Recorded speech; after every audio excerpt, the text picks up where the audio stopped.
is CNN Breaking News. Former Trump campaign advisor Carter Page. Carter, thanks so much for being here. We appreciate it. Thanks for having me, Jay. So CNN's reporting that you told then Trump campaign advisor and Senator Jeff Sessions that you were going to Russia in July 2016, although it wasn't related to your campaign work. Who else in the Trump campaign knew about this trip to Russia other than Jeff Sessions? You know, that mention, which was the big headline yesterday, was a brief comment as we were walking towards the elevator after having a dinner together.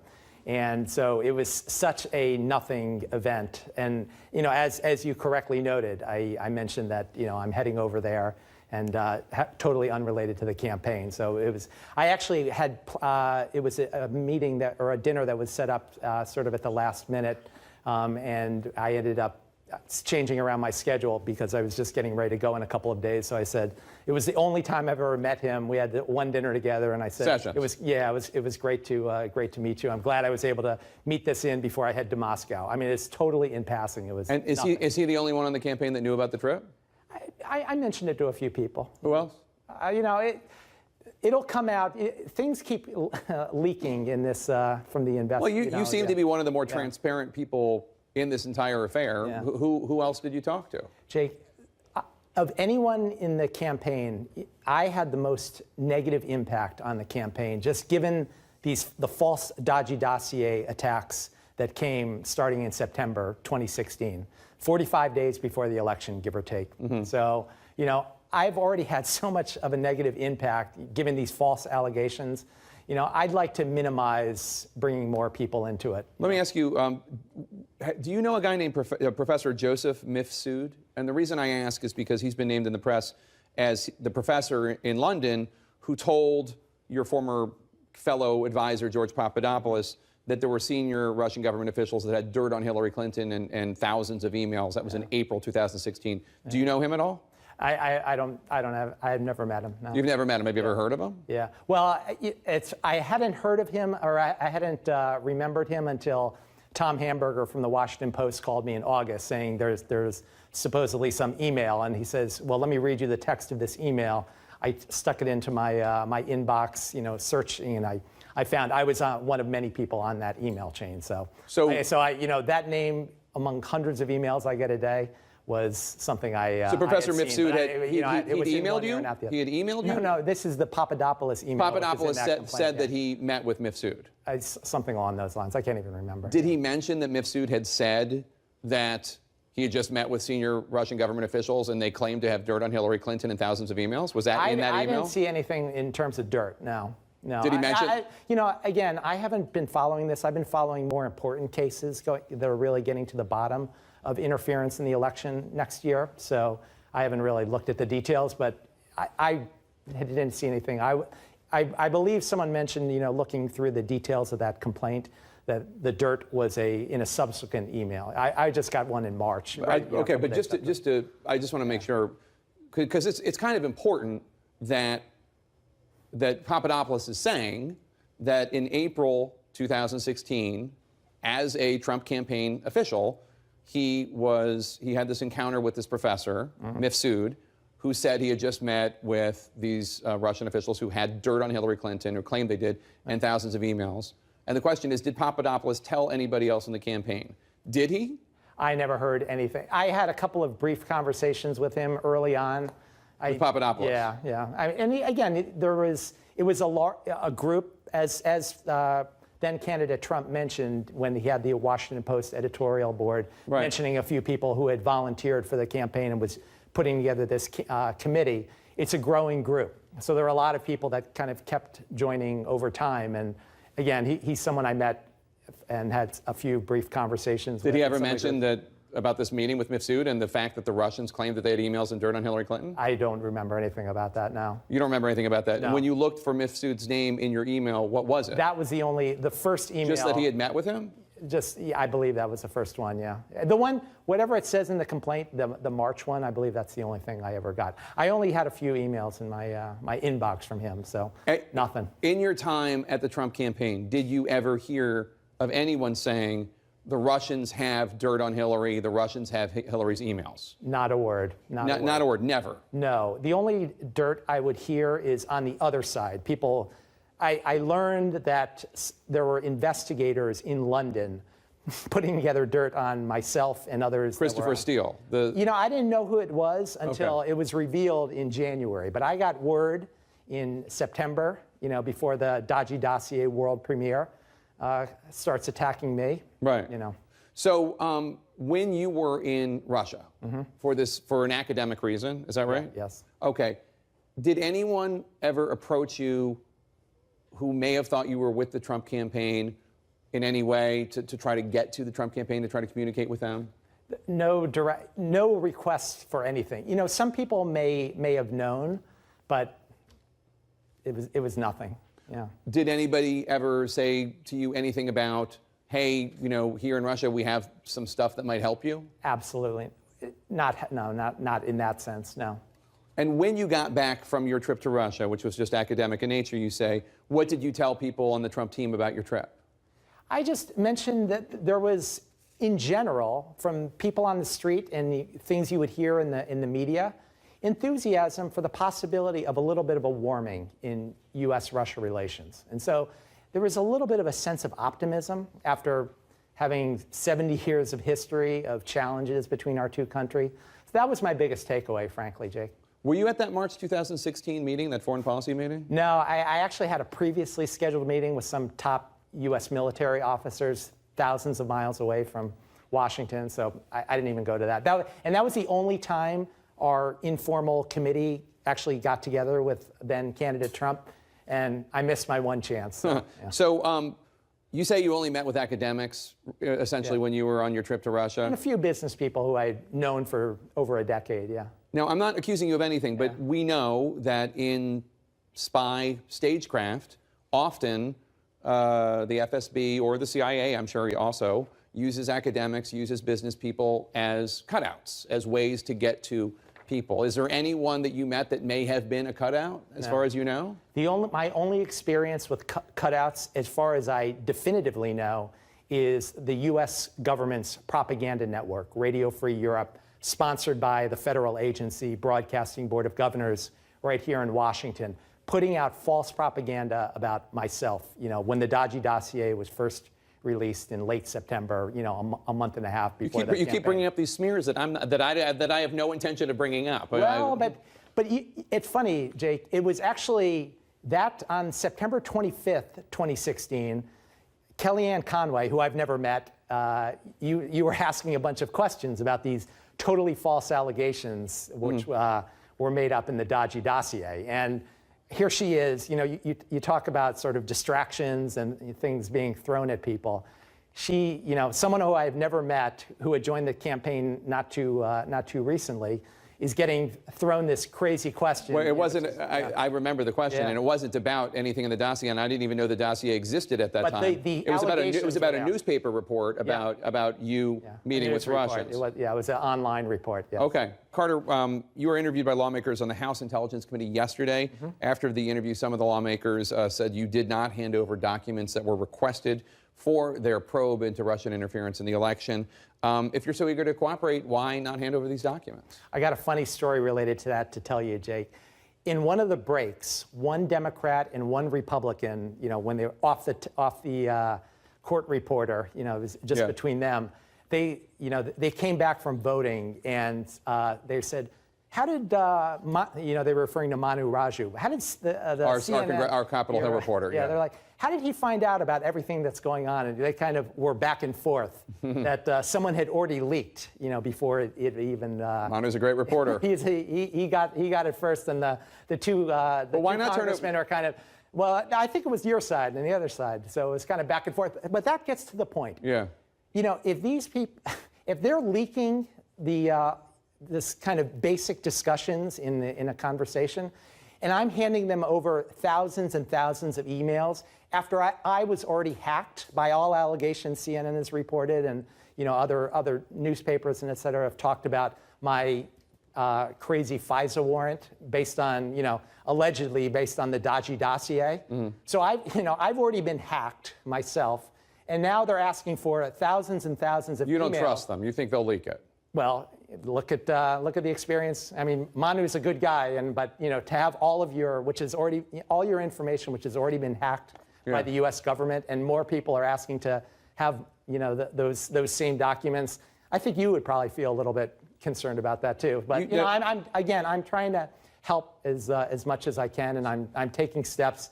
I always give the people the benefit of the doubt. So let's see. Hopefully they act better than they had yesterday. You sat down for several interviews with the FBI in March of this year. Yeah. Have you had any contact with the FBI or the Mueller team since then? What's interesting is, again, given those leaks, the Mueller team has been very professional in terms of not leaking. So you have met with them? I have no comment because they have not talked. They don't talk about, ongoing investigation. But you wouldn't say that they've been very professional unless... I wouldn't even talk... Well, no, I'm unless just saying... you know of something that they didn't leak. I'm saying they're very professional in the sense that they're not leaking all the time, like, as I'm walking out at 5 p.m., all of the information from our meeting is already out on the street. You have met with them, and they didn't leak it, is what I'm saying. You have met with the Mueller team. I have no comment. Again, I had no comment about my March meetings with the FBI until Washington Post published that in June, right? So it's somebody from the government already leaked that. So if you look at a timeline, Carter, after the hacking of the DNC and John Podesta, there is this period where clearly people are trying to convey to the Trump team, we have these emails. Don Jr., and then George Papadopoulos, we learned. And then there's also a period of time where the people in the Trump team were trying to get this information, whether it's President Trump saying, then candidate Trump saying, Russia, if you have the emails, give them over, or the meeting that Don Jr., Manafort, and Kushner had, or people with Cambridge Analytica reaching out to Julian Assange, et cetera. There is a clearly hack, then Russians saying to Trump people, we have them, Trump people saying to Russians, we want them, and then they come out in September. Can you understand why that looks fishy? I think people are conflating a lot of details and sort of jumping to conclusions. The thing that looks fishy to me, Jake, is it's now been reported that Perkins Coie, the law firm that's paid for the dodgy dossier, just so happens to be the same firm that paid for CrowdStrike, the people that are doing the analysis of the DNC's server, in which all this happened in terms of the hack. So it's interesting that a big law firm here in D.C. is coordinating with both of those, the dodgy dossier producer, as well as the one group that the U.S. intelligence community, FBI and all, no U.S. government agency was allowed to do an analysis of that DNC server. So, okay, interesting. Carter Page, it's always good to see you. Thanks so much for your time. I appreciate your answering my questions as it were. This is CNN Breaking News.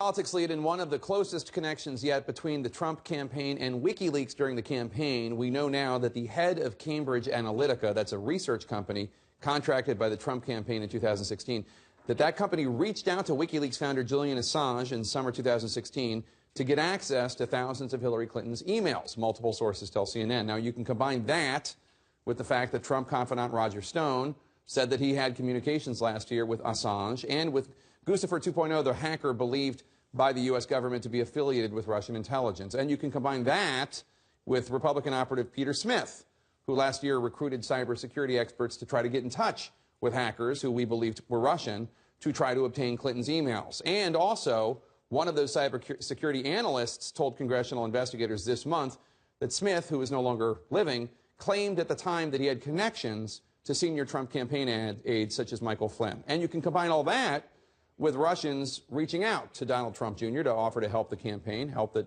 Trump Jr. eagerly accepted. And you can combine that with Trump campaign chair Paul Manafort reaching out to Putin friend and Russian oligarch Oleg Deripaska and offering to provide briefings on the campaign, according to the Washington Post. You can take all of that, and what conclusion might you draw?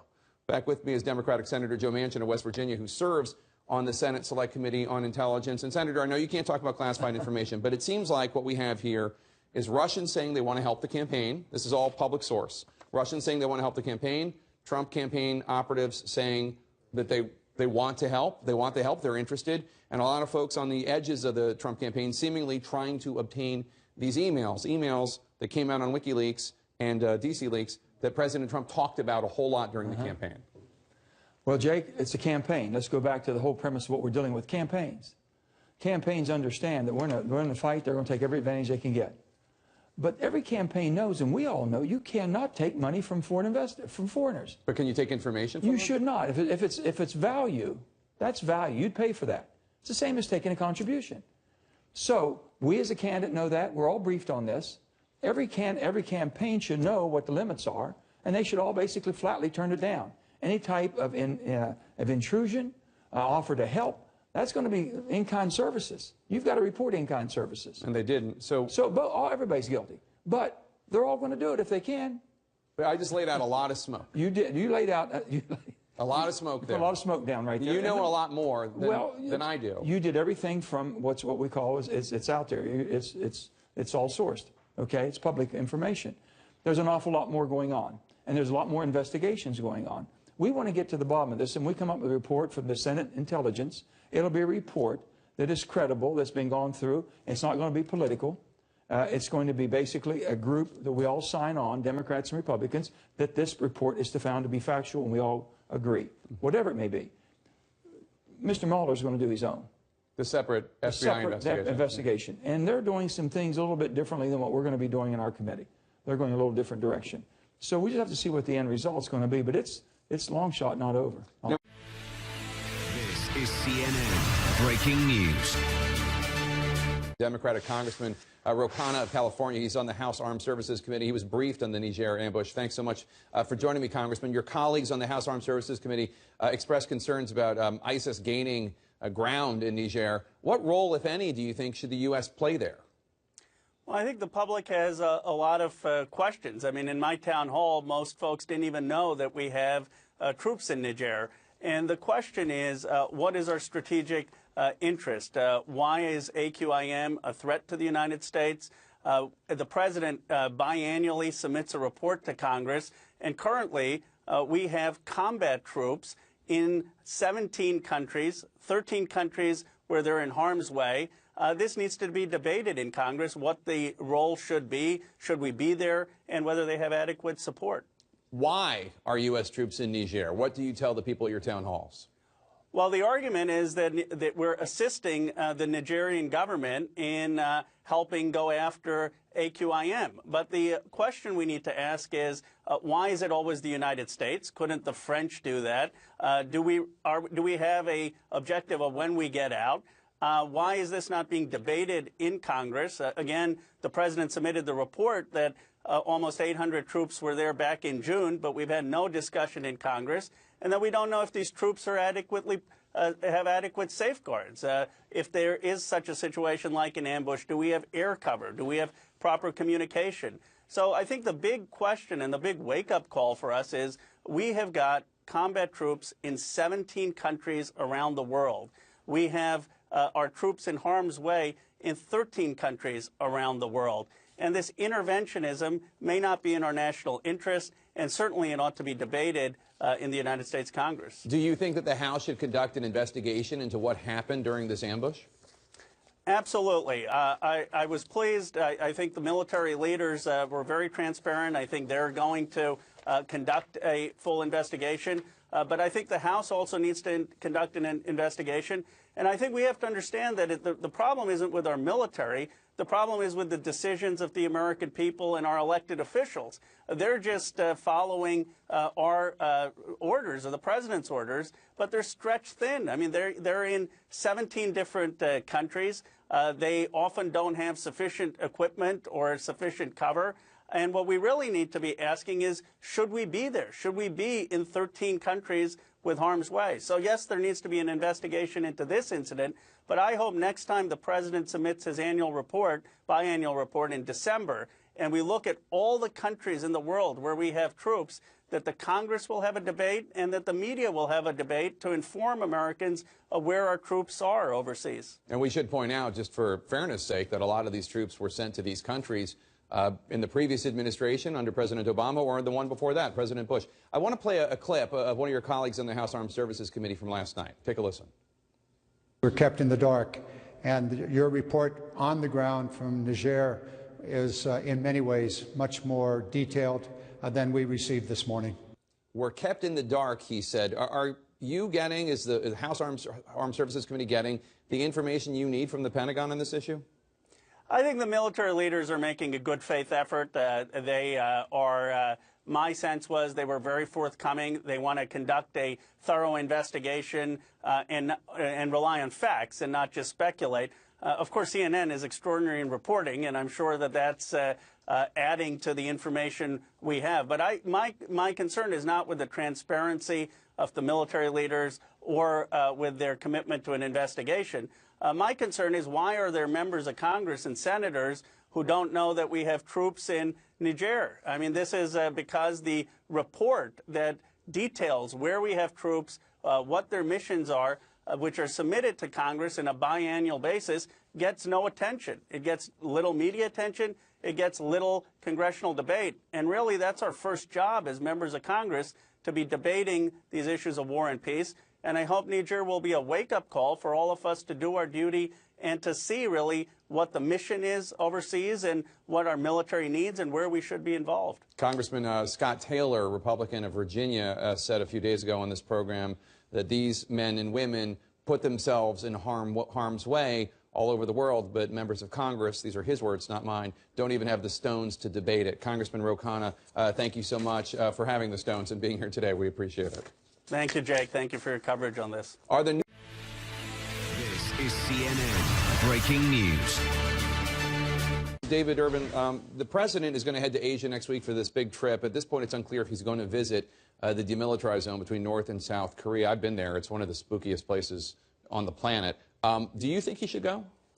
Look, Jake, it depends on security, right? If it's going to inflame the situation, perhaps not. I know that the president's trips overseas thus far have been wildly successful, even according to every media outlet. Even Jen would say that the president's trips so far have been successful. So I think it'll be a game time decision, and it'll be made then. I think what's important is to show our allies in the region that we stand behind them, that we're firmly behind our allies there, and that we remain the superpower and the largest power in the Asia Pacific. Bill, what do you think President Trump needs to accomplish on this trip? I think he needs not to be seduced by President Xi of China, which he seems to have been already somewhat at Mar-a-Lago. The Chinese, I think, are playing him very well. You know, he came in as a big anti-China trade guy and talks tough on North Korea. But in fact, the Chinese made a couple of, I gather, token concessions on North Korea, and he's touting those as great victories now in terms of the North Korean economy. We'll see. He never says a word, obviously, about human rights in China or democracy or anything. Or there being a currency manipulator. Right. That seems to have gone away. What happened to that? Right. Yeah, and he has tweets congratulating President Xi on his, what was it, extraordinary elevation by the Communist Party Congress. Really, we're now, it's one thing to be polite and diplomatic. We're now congratulating dictators on their stooges, elevating them. And Xi is a tough customer. So for me, that's the key. The key is, I agree with David, stick with our allies and don't get seduced by the president of China. Let me just give Jen a chance. So President Trump's going to meet with President Xi. What more do you think can be done to encourage President Xi to do more to stop North Korea's nuclear proliferation, if anything? Well, the Chinese don't do big, earth-shattering, surprising trips hardly ever. It's all planned. They know exactly what they're going to say. They're going to read from their talking points. I'm sure Trump wants more than that. What has not changed and will make it harder for him is that the Chinese have different objectives as it relates to North Korea. They don't want the same thing the United States wants. Trump keeps pretending they do, and he needs to get over that. The third thing I'll say is, while Mattis said we want a diplomatic approach here, Trump has not indicated that. It needs to come from President Trump if there's going to be a real diplomatic process here. We saw that with Iran, with Obama. So that would need to happen, and there's a short window. So I would say that the importance of this trip is Trump indicating to the Chinese that he wants a diplomatic path forward here, and he wants their help in making that happen. And don't you think with Abe and Japan going in the direction that we've urged the Japanese to go, taking more responsibilities, becoming a full partner, overcoming their World War II defense limitations, I think there Trump could do some good to help Abe, who just won a big victory, I think, in the parliamentary election. Yeah, so just a couple quick points to Bill earlier. There is a internal election in China. I'm not privy to the behind-the-scenes secrets of what's happening in the Chinese parliamentary system to put President Xi there, and whether or not the president should push harder or not harder. We need the Chinese to crack down and obviously be stronger with their sanctions against North Koreans. And to Jen's point, we've had diplomacy for years and years and years. We've had talks. It has resulted in nothing. I mean, you get back to the table, these folks, But North Korea are going to do exactly what they've done for the past 20 years. Nothing. All right, we got to leave it there. Thank you so much, Jen.